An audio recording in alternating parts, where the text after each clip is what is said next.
Aaron Poling and Anthony Colasuono. We are excited to be joined by the man behind YO Preps, the man, the myth, the legend. That's Mr. David Settle. David, how you doing today, man? I'm doing well. That intro might be a little stretching a little thin, but I'm Eh, doing well today, guys. it's what I do well. I stretch things thin. Ask I will Paul. give I will give kudos to Frank Gambino who does a nice job out of our Casper office working in conjunction with me at YO Preps. He does put in a lot of long hours, especially coming off state track weekend. Of course. Yeah. Yeah. It's been a busy week for you guys. It's an exciting time. I mean, high school sports are starting to wind down, but American Legion baseball is here and man, it's been a hectic season to start. It's been a whole lot of fun. 7 weeks in, it's hard to believe. Whew. Sometimes people don't realize how early these teams start, and a lot of that has to do with the fact we don't have high school baseball in Wyoming. I know we're what is it down to two, I think, states in the entire country that don't have high school baseball still. But you know what? Legion ball is thriving, I think, in the state, guys, and I think that from that standpoint, yes, I know there are a lot of people who like to see baseball in the high school ranks. I don't know if we're going to see that push because of the way Legion baseball thrives in the state right now.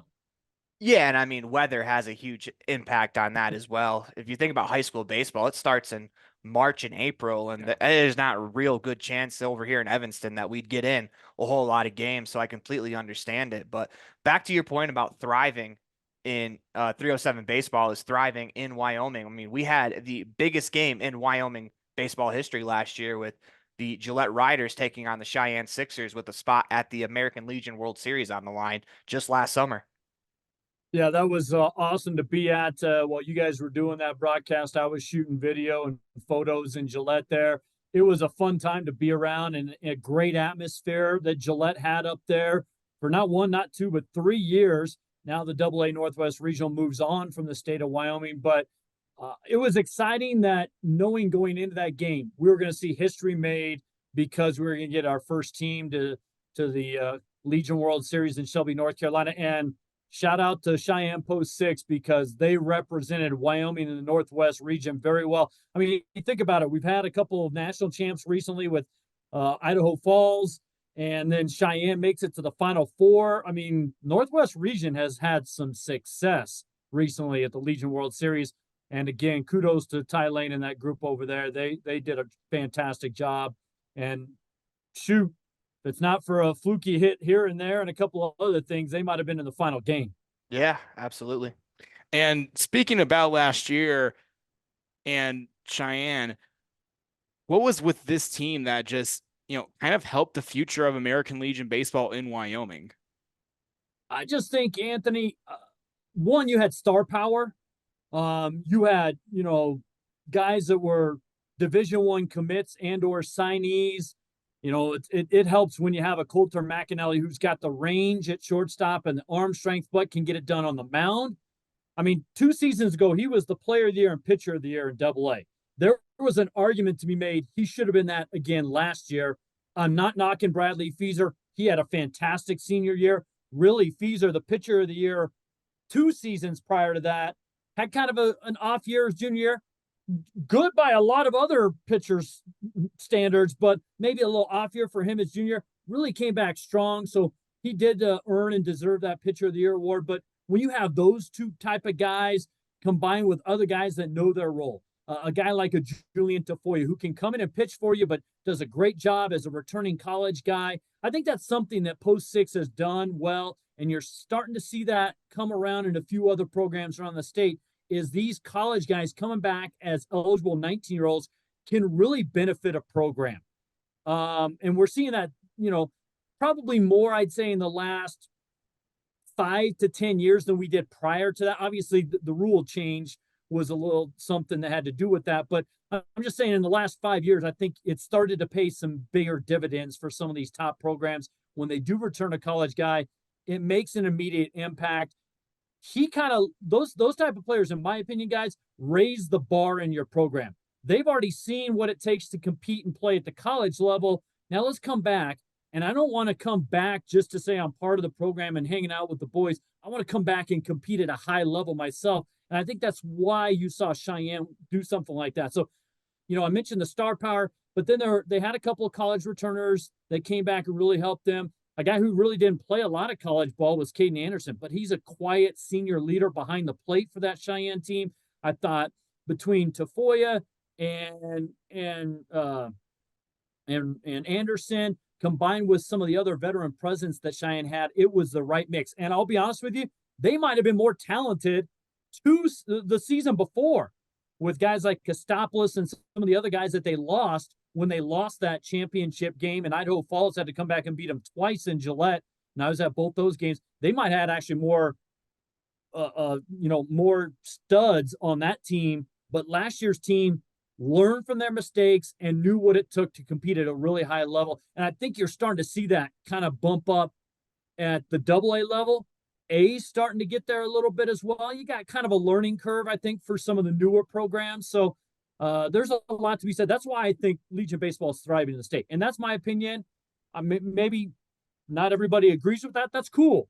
But my opinion is I think because you have teams like Cheyenne, Gillette that are competing at a really high level, going out and proving it nationally, that's helping to say, hey, as maybe a team that's down lower in the standings, we got to pick up our game. We got to close the gap some way, somehow. And I think you're starting to see that. Cody was the standard bearer for 5, 6, 7 years in single A. Powell's now closed the gap and broke through last year. Who else can close that gap? That's what I'm talking about especially at the top 2 levels of Legion Baseball. I think when you start talking B and C, you're still in developmental phase. And I'm not trying to knock those kids and players because they're going to feed into these A and AA programs. And so, can we continue to push the envelope in the right direction here in Wyoming? I think that's a big key right now. No, I agree with you 100%. Just in the year that I watched Wyoming American Legion baseball, it's very competitive. It's really good. And it's a blast. I mean, we talked about last year. Let's go ahead and look into this year. I mean, I think there are quite a few teams. Cheyenne on the AA. We'll get to single A down the road, but in AA, I think there are quite a few teams that Cheyenne's going to have to compete with. I don't think it's going to be an easy road back to get to the Northwest tournament. This AA season looks like it's going to stack out to be a really good one.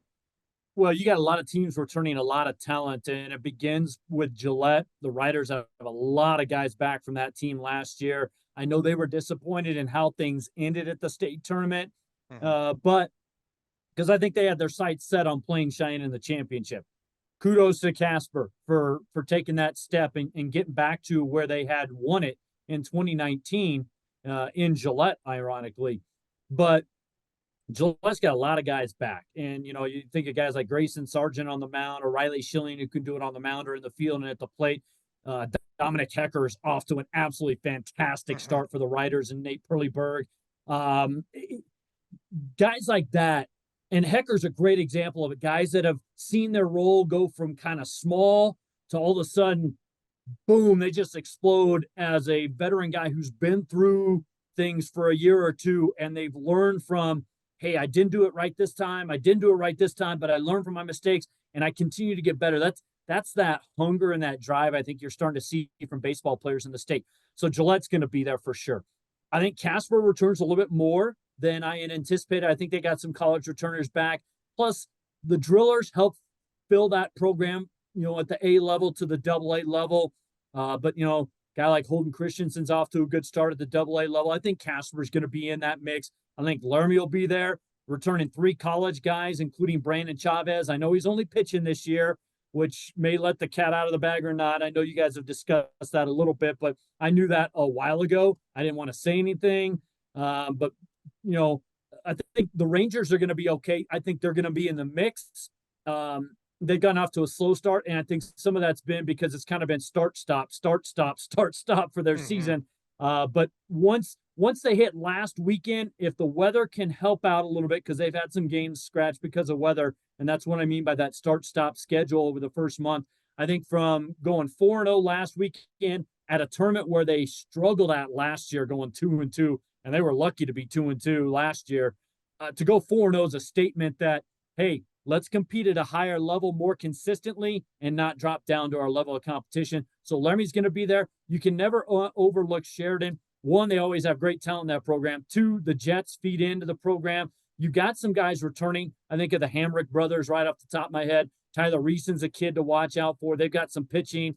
And you had the manager of the year and a team that won the conference last year at the AA level in Sheridan. So they're not going to go anywhere. I think Jackson might take a step back. They lost so many seniors off a team that had kind of built for 2 or 3 years.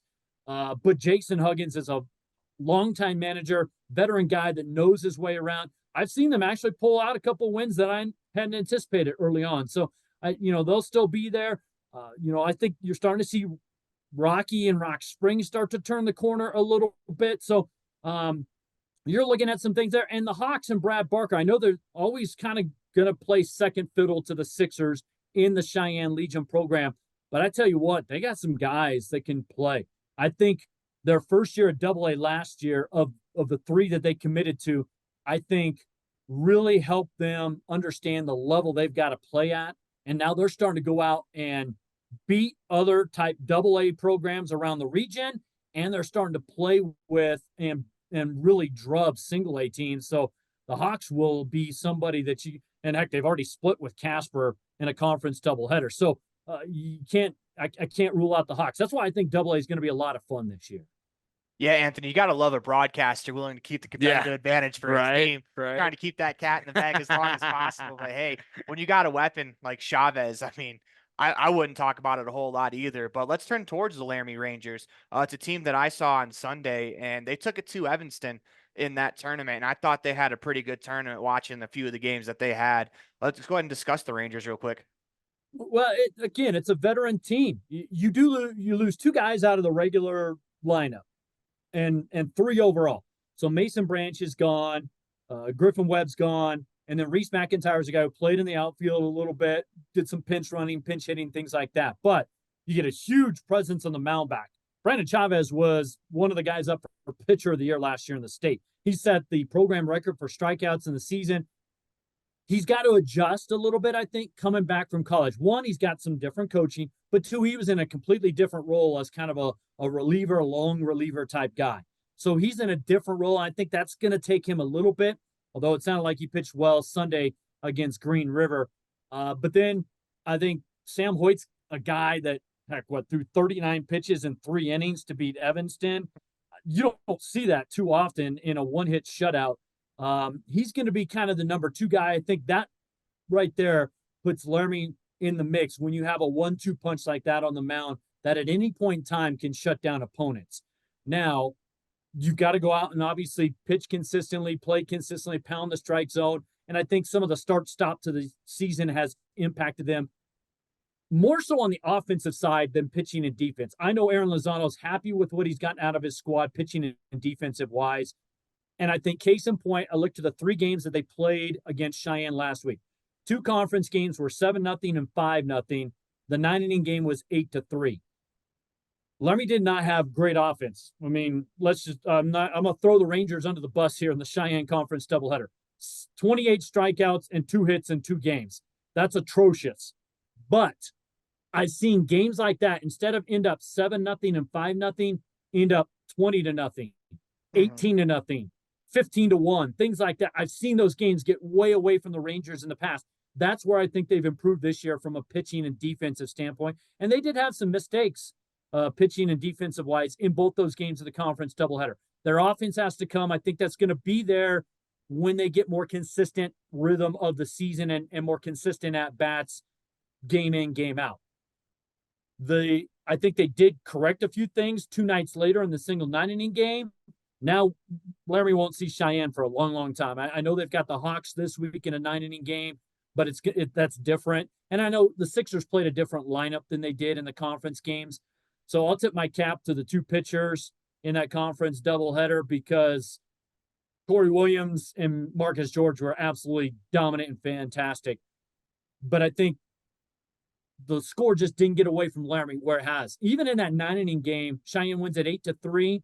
I've seen that type of a game get away where instead of going the full 9 and it being a 5-run game, it ends up being 15-3 instead of 8-3, or it's 19-4, something like the game's done in 7 innings because Laramie falls apart because they can't hang offensively, but they're making mistakes defensively and pitching wise. So that's where I think Laramie has improved, and then you can fill in a little bit more. Cade Schreiner had a great outing, and you need guys like that to kind of pick you up in the rotation.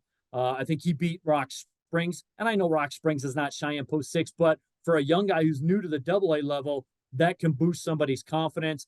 Ben Malone's going to factor in there. They've got more arms this year, I think, that are capable of helping them than they did a year ago. And that's why I think Laramie will end up being in the mix. And I think Coach Lozano's trying to push them a little more because they were a Final Four team last year in Jackson. Yeah, I have to send an apology out to Schreiner real quick. I'm pretty sure I called him Schneider throughout the entirety of the game that we had. My apologies. I'm really bad at reading handwriting, and I just can't read in general. So sorry about that. My bad. Always feel free to text me when it comes to questions with the Rangers. Absolutely. I should have. I should have. Definitely should have. That, but now I know his name now, as I thought he was tremendous for against Rock Springs, excuse me. Yeah, and staying on with the Rangers, who on that roster could be a sneaky X factor for Laramie this year to try to push him back into that Final Four picture? Yes, on the spot. I like it, Anthony. Ooh, I'll go with Cade Schreiner for one. He's starting to come along, a little bit slow start. T.R. Richardson's another young guy at the AA level. I think he is a guy that can really be an X factor because Laramie's got to have more in their batting order 1 through 9. You don't have Chavez in the batting order this year, so that takes out a guy who was hitting around 375, 380 last year, at times above 500, maybe a little bit below that at times. But he was able to do some things with the bat. So if Brandon does not hit this year, you've got to have other productivity up and down the lineup.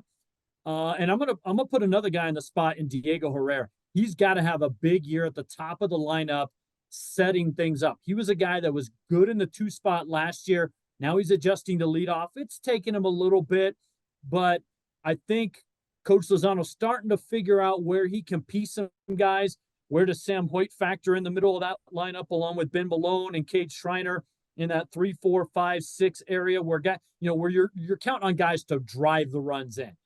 Not everybody can hit home runs like some guys around the state. So Laramie's got to rely on guys driving the ball squarely, but I'll go with Schreiner, Richardson as new guys, and then Herrera, I think, has to emerge in that leadoff spot. He's done a good job already emerging as the new center fielder, kind of patrolling there in the outfield for the Rangers. So let's go ahead and move on to single A. We talked a lot about double A and how competitive that's going to be. And single A is looking like it's shaping up to be going to be a tough outing as well. I mean, we talked to we talked to Powell Pioneers manager Jason Borders, I almost called them the Powell high school name. I do that all the time. I'm so bad at that, especially getting into Wyoming sports where I call the Legion team the high school name. But talking to manager Jason Borders, he was talking about how the single A could be extremely tough again this year. As you know, Cody, you got to imagine they're going to reload. And then the east side of the state, I thought last year had a tremendous tournament as Torrington and Casper. They played an incredible game. Just watching some of those games in that tournament, man, single A could be a beast this year as well. It really could. I think there's probably a little more separation top to bottom in single A than there it might be in double A, but I think that's also because you have to factor in you got a couple new programs that are, Saratoga's in there. Rollins has struggled fielding a team. Can the Bandits and Cutthroats, compete right away? That question remains to be seen. After that, though, I think you do have a lot of parity. Now, Powell and Cody are going to be at the top, along with the Casper Drillers. I think those 3 teams, clear cut, are teams to beat in single A. Can other teams catch them? Some teams, they don't look like it right now, but they're taking their lumps against some other good competition from out of state. I think of a team like the Gillette Rustlers, maybe a little on the young side, but they're playing a lot of out of state competition. Once they start to play some more teams in Wyoming, how do they fare? Gillette goes to Sheridan this weekend. They're going to play Sheridan. They're going to play the Drillers. They're going to play a couple out-of-state teams, but I'm curious to see how they do there. The Sheridan Jets is another team. You lose some guys to that double-A roster, so how do they reload off the Cavalry B team in the Sheridan Legion program? Torrington, I think, is going to be there. I think some people don't realize they bring back quite a bit off that team last year. I think about Aiden Desmond as the pitcher, Hibben. Oh, goodness. They got a couple other guys that I'm forgetting their names. So sorry, Tiger fans. But they're going to be in the mix. Douglas has a new manager. I'm curious to see what happens. Anytime you have a managerial change, what happens with that program? Does it stay at the same level? Do you have the same expectations? Because every coach is going to be different. They've got their own philosophies, their own style of coaching, which is probably different than the previous regime.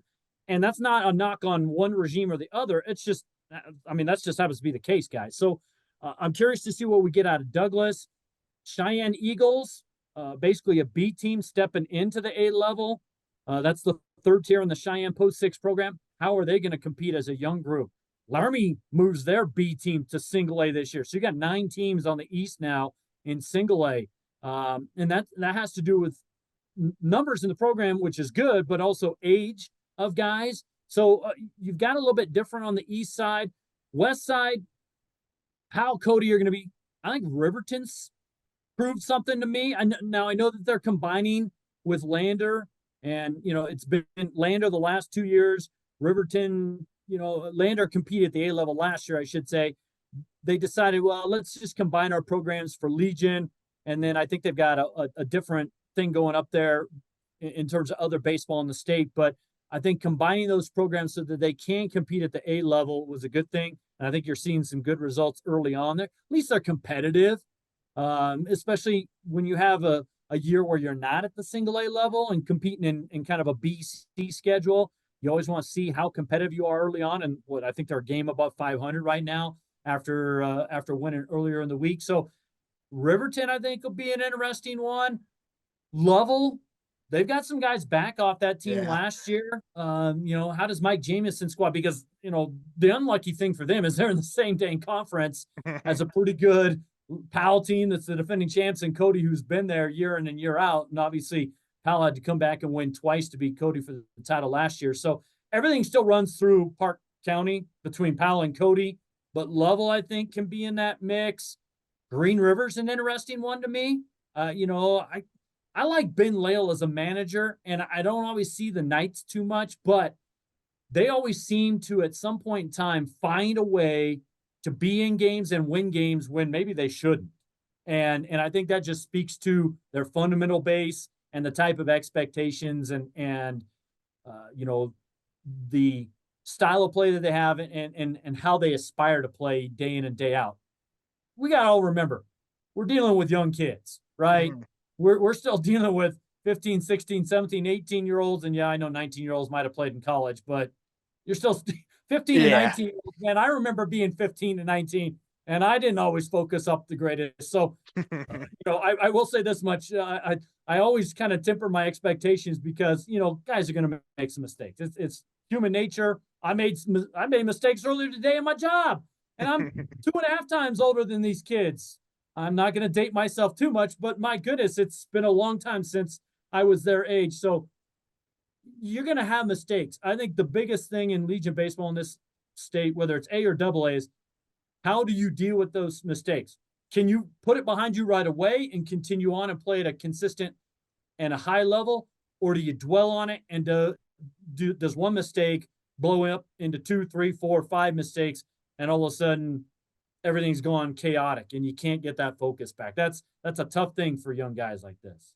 Yeah, for the Knights, I think back to the Single A West district tournament. There we go. I think back to they played Cody on that final day, and they took Cody to about everything that the Cubs could handle in that matchup. I mean, it was basically ended up being a 3-2 game at the end where the Knights made one mistake and the Cubs played clean baseball, and that was really the difference of that game. And the Knights, I have them as one of the surprise teams that could be coming out of the West. And, they're going to have to play a tough schedule. They're going to have to, if they're going to make it through to the state tournament, they're going to have to compete with a Lovell, a Cody, a Powell, just all of those teams, Evanston as well. It's a super competitive group over here in the West District. And, I think that's part of what makes it a ton of fun over on this side of the state. Luckily this year, we're going to have a little bit more of a 8-man tournament where last year things got a little wonky where hopefully, where the Knights, they kind of got put behind the 8 ball, I would say, just because with where they were seated, if they didn't win that first game that they played in, they were often behind the 8 ball. And it'll be interesting to see how the West plays out this year, but I think it's going to be a ton of fun.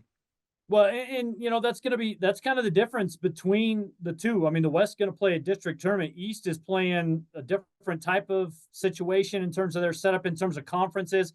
I mean, you got 14 conferences in the West, whereas you're playing 1 through 9 in the East. Yeah. So you're playing 8. So it's a different approach. I think it gets you kind of the same result, but it's really going to be interesting going to those 2 district tournaments when things roll around in July. And guys, I sit here and look at that and go, that's 2 months away. It'll be here before we know it, because I was Yeah. sitting back looking and I'm like, oh man, I got a while for my first baseball game. Then it's a couple weeks to state soccer, state track, state softball.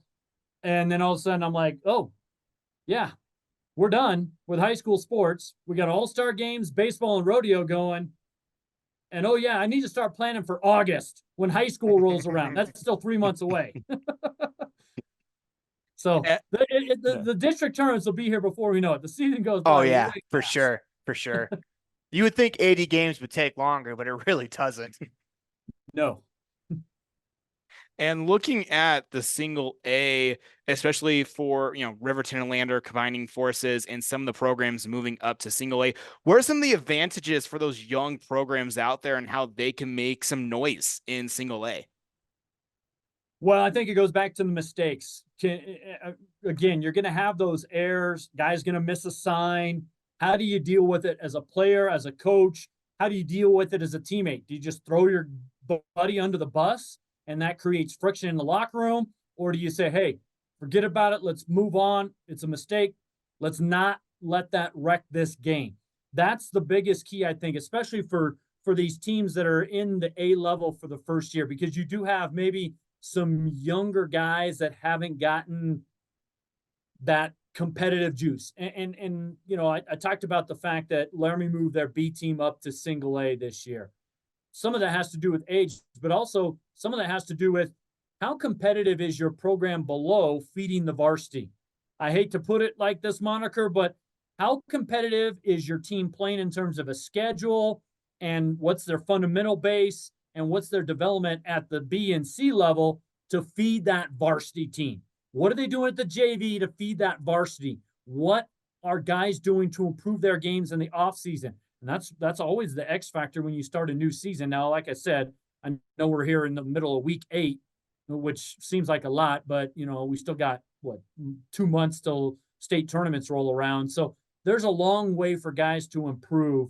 So my question and my thought process is how do the managers deal with younger guys that aren't quite at that level, Anthony? If you got the Evanston Outlaws hat on, how does Nick Small take a guy that might have been on the C team last year, find a way to make an impact on A this year? And maybe he's not getting a lot of playing time, but what happens if you need that guy to make a crucial bunt in a situation? Or you need him to just drive the ball to the right side of the field, whether it's a ground ball or a fly ball, to score somebody from third. Can guys step into different roles, and can they accept those roles? Not everybody's going to be a star. I know a lot of these guys are used to kind of being the star of their team, and then you throw 4, 5, 6 of those guys together. Not all of them are going to end up being the star. So can you find your role and then thrive in that role? Because you might not get the playing time you're looking for. So the question becomes is, how can you maximize when you do get in a game, guys? So, those are some of the things I think that some of these younger kids have to understand. It's a different level of game. B and C to A is a jump. From B to double A is a gigantic jump in this state right now. So you got to understand that, yeah, you're being asked to move up a level or two. So understand you might not get the playing time right away until you prove your worth.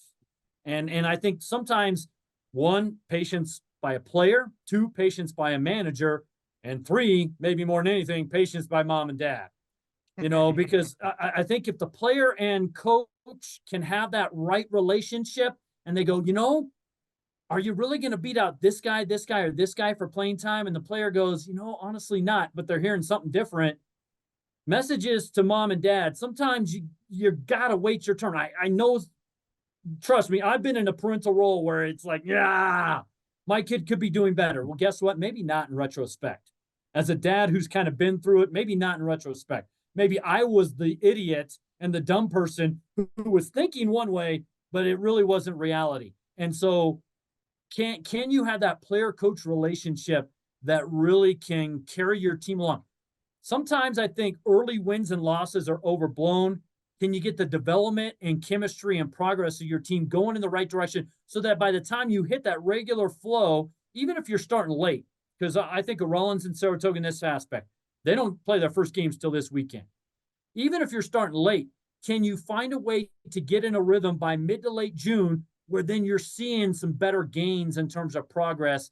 And that's where I'm looking at for some of these young teams and maybe newer players to the A level. I hope that answered your question, Anthony. Yeah. One final question for you, David. We've been apparently talking too long for Zoom's liking. So one final question for you. We're baseball guys, all talking baseball. What is your fondest memory of baseball and what made you fall in love with the game, whether it be covering Legion or whether it be watching growing up? For me, it was Miguel Cabrera's Triple Crown run back home in Detroit. So what would you say your moment that made you fall in love with baseball fall is? in love with baseball. Hard Oh, questions, man. Just It hard is, journalism over here. All right. So I'm gonna give it to you. I'm gonna go back way back.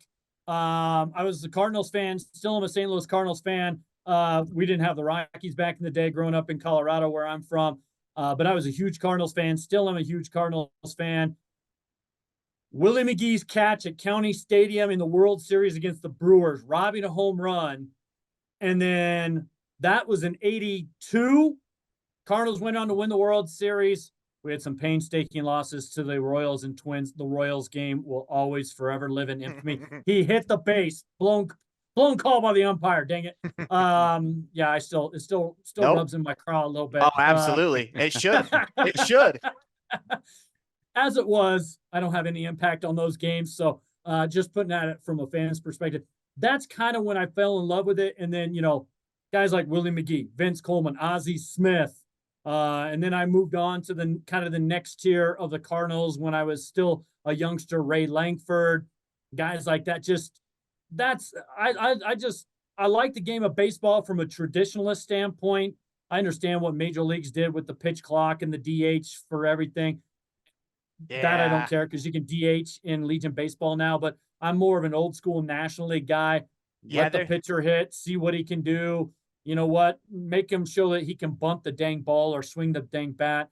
I wasn't an Atlanta Braves fan, but I really, growing up, could really appreciate the pitching of Greg Maddux, Tom Glavine, John Smoltz, the dominance of the Yankees in the 90s. I cannot stand the Yankees. Not a Yankees fan, never will be, nor will I be a Red Sox fan. So I don't care who wins or loses those games. But you know what? They are great franchises. Historically, I love the history of the game of baseball. Before I started really kind of getting into it with those Cardinals early 80s, I dive into the back part of the game, the Babe Ruths, the Hank Aaron's, Mickey Mantle, all those guys back in the day, Lou Gehrig. I mean, that's just such a rich tradition in the game of baseball. I love it from that standpoint. And covering Legion baseball, I have a more rounded appreciation since taking over as the manager of Wild Preps. I took the job. I accepted the position on May 10th. So I'm just over 5 years now. In 2019, I didn't officially start till early June, but I accepted the position May 10th. In 2019, I started in my full role a couple weeks later. There was a little transition that we had to do in our company, but having that role the last 2 years and getting out and around the state a little bit, probably not as much as players and coaches would like and fans. And honestly, for my schedule, not as much as I would like, but sometimes I got to have a little life. I've got a really good appreciation of the hard work that players and coaches around the state put in to this game that they love dearly. So hats off to everybody around the state, and let's keep Legion baseball rolling in the right direction. Absolutely, man. When you said Cardinals, I thought you were going to throw it back to Bob Gibson. So, well, that's just another one, dude. I mean, I could go on and on for Cardinals for days, but I had to throw a few other guys in because there's just some greats in the game of baseball. Oh, absolutely. We can go all the way back. Love me some Field of Dreams, 8 Men Out, baseball movies and me. I love that. And I'm actually not a baseball guy at heart. I'm still 100%. My first is basketball, then probably football, but I still do love some baseball. And I really like baseball movies a lot. Well, imagine the history lesson we get into basketball and football, but kids at home, watch Bob Gibson. I mean, he was incredible. He ended up losing a World Series with the Cardinals, not to bring up, memories from before you were born, but he lost that World Series with the Tigers, but Bob Gibson absolutely dominated and deserved way better than what he got. Just one of those series where it didn't work out in their favor, worked out in our favor, but it is what it is. That's the game of baseball, though. I'm not bringing it up because it was a Tigers World Series winner or anything. There may or may not be a little bit of a personal motivation behind it, but hey, it's all good, Aaron. I know where you're going. Hey, it's all good. There's so much to love in the game of baseball. I know, I'll be honest with you, a couple of the player strikes kind of soured me through the years, but there's so much to still love from a purist standpoint. Do I think that they could fix the Hall of Fame stuff and a few other things? And yeah, I was right there in the middle of the steroid era and all that good stuff. Yeah, there's some black eyes in the game of baseball, but guess what? There's black eyes all over the sports world. But to me, baseball from a purist standpoint, I really love it. And Legion level, I think here in Wyoming kind of brings you back to that grassroots level. Yeah, for sure. Yeah. Unfortunately, Zoom's kicking us off. We have less than a minute left in our Zoom meeting, but we want to thank you, David Suttle, for joining us, man. This was a blast. I had a ton of fun just sitting here talking about baseball, man. This is what the great thing about the 307 Baseball Podcast is. Get to talk baseball, and it's awesome with baseball guys like yourself, even though you said you like football and basketball more. But, we still respect your opinion because, man, you gave us so much, and we want to thank you just for taking 40 minutes out of your day. We thought this would be maybe like a 20-minute interview, but no, we got going and we didn't want to stop you. So we appreciate your time. Thank you so much. Aaron, Anthony, always a pleasure. Anytime, guys. Take care. See ya. You too.